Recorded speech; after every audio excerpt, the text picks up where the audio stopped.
Hello, friends, and welcome to this edition of The Space Between. I'm your host, Josh Scott, and it's been a couple months since you've heard from me, and that's because I've been really busy. Part of it has been just work-related busyness, but part of it has been that we have an official addition to our family now. We completed our adoption of Miss Ava Hope, and we've been just celebrating that. So it's been a busy time, but we're really excited to be back with you today. And we're here to talk about current events, or at least the Bible and current events. But before we jump into today's topic, I'm really thrilled to introduce my guest who will be helping theologize and hermeneuticize. That's definitely a word. That's definitely a word. And it's my friend Michael Merren. Hi, Michael. Hello, Josh. Thanks for having me. Thanks for being here, man. So just before, I want Michael to tell you a bit about him, but before we do that, I'll tell you a bit about how I know Michael. I met Michael through a friend of a mutual friend at first, right? Mm-hmm. So there was a friend of mine was at our church doing some research for a project of his, and he introduced us to another friend who now is a part of our church and plays bass and works in our tech booth. That'd be Brad. Right. And through Brad, Michael started attending. Right. Yeah. How long ago? Probably about a year and a half ago now. Is that all? I think so. It does seem longer than that. And sometimes it seems like a whirlwind. You've just entered our hearts so quickly that it feels like you've been there forever. Well, MCC has been tremendously accepting and inviting of not only me, but my wife and her parents joined me here, and it's just been really great for us. Yeah, and Michael has been doing some sermonizing with us, and he helps lead discussion groups on books and all that good randomness. Stuff. Yep. Yeah. So you want to tell us a little about you as far as like you have a degree in something and you... Yeah, so I have a master's in New Testament from Gordon Conwell, which is bachelor's in religious studies. From? Western Kentucky University. Woot. Hilltoppers. For life. Yeah, and, I was just trying to kind of navigate my thoughts on what I think about the Bible and Christianity and religion as a whole, and it's led me from Kentucky to Massachusetts, back to Kentucky, and eventually here to MCC. And it's been, you've been, I tell you this, an answer to like a secret and then a not so secret hope and wish to have somebody around, like I put it in a locket and kissed it or something. To have somebody around who has the interests you do, has the skill set you do, has the training and the mind you do, and so it's been so much fun to do. And now here we are on the podcast. You join an illustrious line of guests. Yes, you go from Brian McLaren and Diana Butler Bass to, me, this kid from small town Kentucky. And everybody's about to find out how brilliant you are and how you fit very perfectly in that lineup. And I'm super excited. So what we're going to talk about today is recently, and I addressed this with our church before the teaching on Sunday.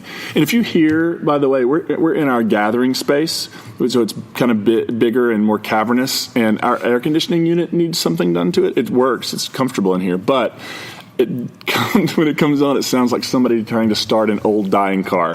So if you hear like a whatever, it's just that. We're fine. Our safety is not in danger or anything like that. We're fine. So, but recently, with the news stories coming out about how our government has been at the southern border separating children from their families, and not just for a couple hours at times, but for long periods of time.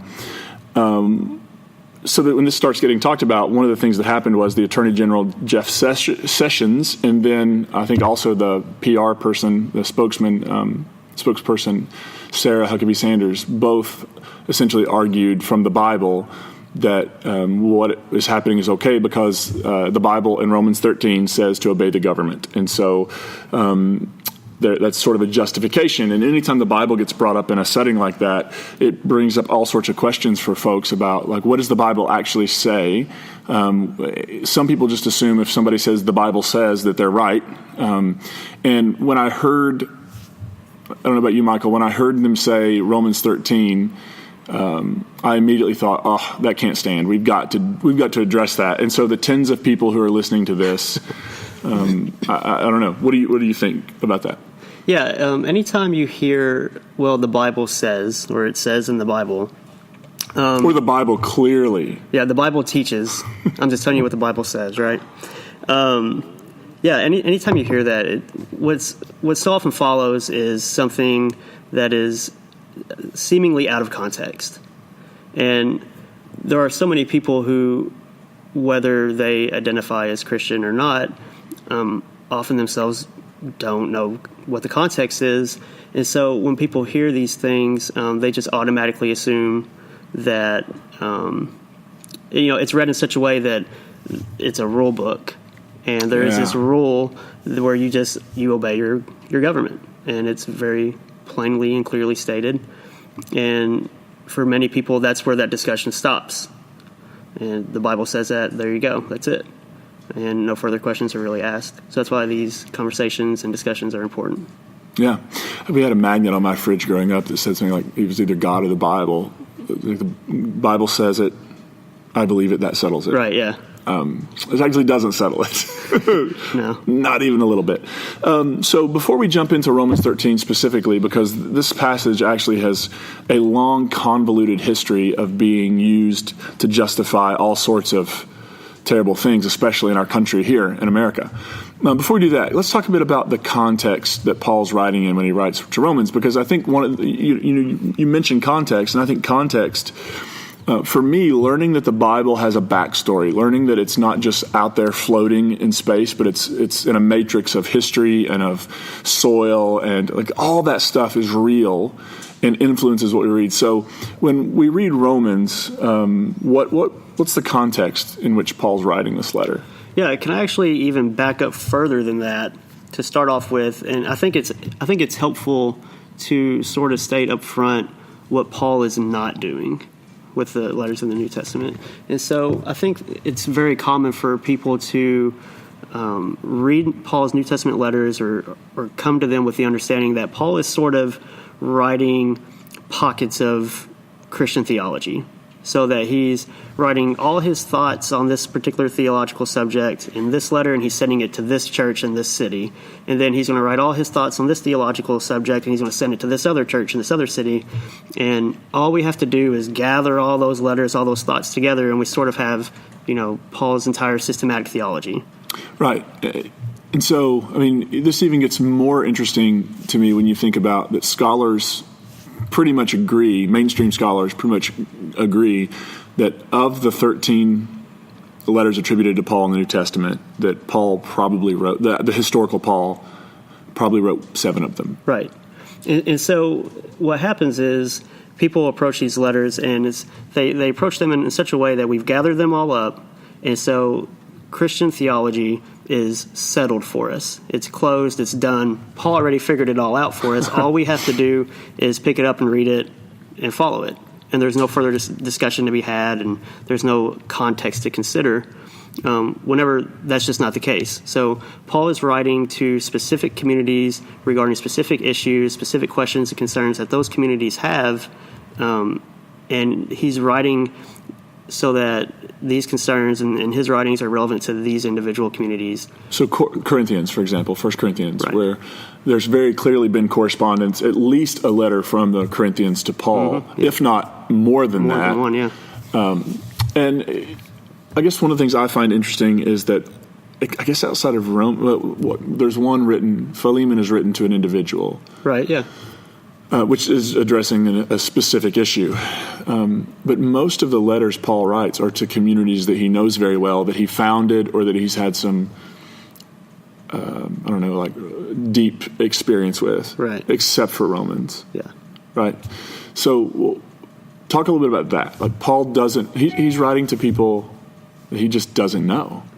Right. Yeah. So like you said, most of these communities, he's either been there or he's receiving reports from people who have been there. But when it comes to him writing the community or communities in Romans, he hasn't visited yet, and so he's hopeful that soon he will be. And so part of what his letter is doing is sort of prepping the communities there for his arrival.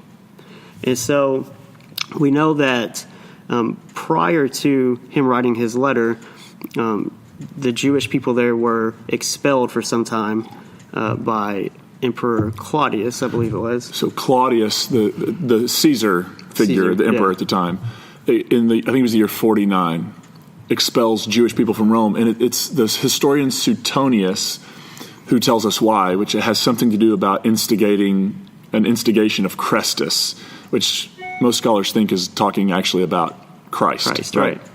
Yeah, so they're gone for, 5 years or so? Something like that? So, yeah. And there's a new Caesar, a new emperor.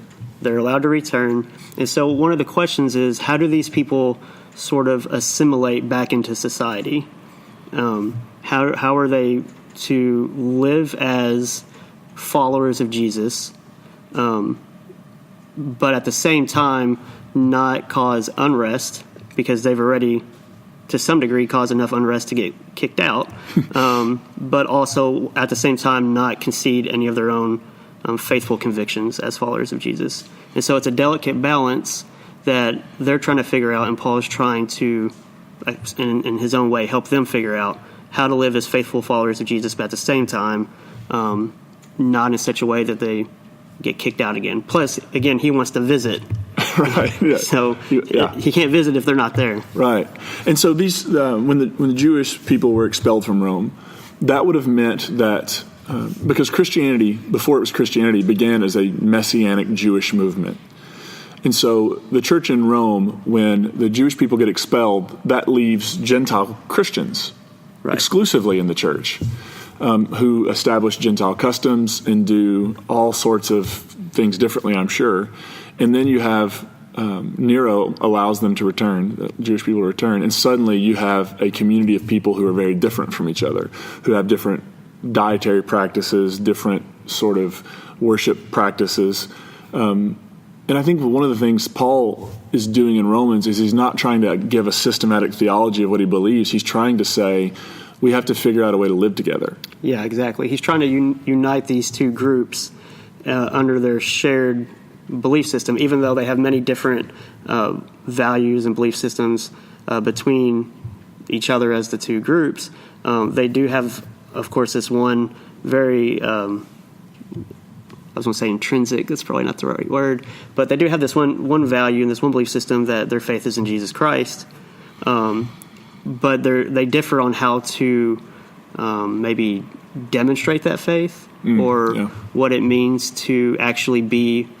I don't know if the word Christian itself would have been the word they would use that early, but what it means to do this thing and what it looks like when it's done. And obviously there had been, so if the Jewish people had come back into Rome around the year 54, scholars date Paul's letter somewhere between late 55 to early 58. So you're talking right after or just a couple years after. So enough time for there to be some rifts, perhaps some difficulty, some real challenges for the leadership of that community to try to be like, hey, how do we make together? This work? Yeah. How do we somehow find a way to live together? And part of so when my experience with, I just need to say this too, my experience with Romans growing up was learning how to memorize the Roman road right, and making those little bead bracelets that you go through the Roman road with. And so for me, it was actually the thing that brought me back to Romans was beginning to understand the context of Romans, because people draw things out of chapter 1 to condemn certain groups of people. People draw things out of this chapter to say, well, yeah, but Paul clearly believes this, when there's something bigger going on there. Right. I think we have a tendency to read Romans in a very individualistic way. Oh, yeah, that's good. Whenever I think Paul is writing he's writing in a communal way. That's true of every letter, though, isn't it? Right, yeah. I mean, he's writing about these groups of people rather than these individual people. Even, outside of Philemon, where he's writing to an individual, all the letters, the use